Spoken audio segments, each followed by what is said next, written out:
আমার তো আজকে ইংলিশ পরীক্ষা খুব ভালো হয়েছে, তোদের কেমন হয়েছে রে? হ্যাঁ ভাই, আমার ইংলিশ পরীক্ষাটা খুব ভালো হয়েছে।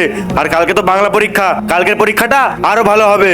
কি রে বিজয়, তোর ইংলিশ পরীক্ষাটা কিরকম হয়েছে? ইংলিশই ভালো করে জানি না, আবার পরীক্ষা পরীক্ষা দিয়েছি এই বেশি। চুপচাপ চল। বন্ধু তোর একটু এখানে দাঁড়া, আমি একটু আসছি। দাঁড়া দাঁড়া 1 মিনিট, তুই আমাদের দুজনকে এখানে তুই একা একা কোথায় যাবি? হ্যাঁ বন্ধু, তুই আমাদেরকে দেলি দেলি এখানে দাঁড় করে রেখে কোথায় যা? আরে তোরা একটু এখানে দাঁড়া না, আমার একটু কাজ আছে, আমি এখনই চলে আসবো। বন্ধু, ও আমাদের দুজনকে এখানে থুয়ে ট্রেন লাইনের ওখানে কেন যায় বলতো? আর আমাদেরকে কোনোদিনও বলে না। হ্যাঁ বন্ধু, আমরা 1 বছর ধরে 3জন মিলে এই রাস্তা দিয়ে স্কুলে যাই, আর ও কেন জানি না আমাদের দুজনকে এখানে দাঁড় করে রেখে রোজ রোজ ওই ট্রেন লাইনের উপরে কেন যায়, আর কেন যায় সেটা আজ পর্যন্ত আমরা জানতে পারলাম না। কিন্তু আজকে আমরা জেনে ছাড়বো যে ও ডেলি ডেলি ট্রেন লাইনের ওখানে কেন যায়। চল আমার সঙ্গে চল। হ্যাঁ হ্যাঁ চল। আরে বন্ধু, ও ওখানে কার সাথে দাঁড়িয়ে কথা বলছে? ওখানে তো কেউই নেই। ও কি পাগল হয়ে গেছে নাকি? হ্যাঁ ভাই, তুই একদম ঠিক কথা বলেছিস, ওখানে তো কাউকে দেখা যাচ্ছে না।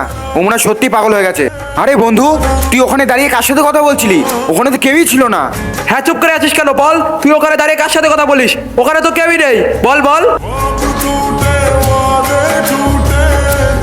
দাঁড়াও, আমি বলছি।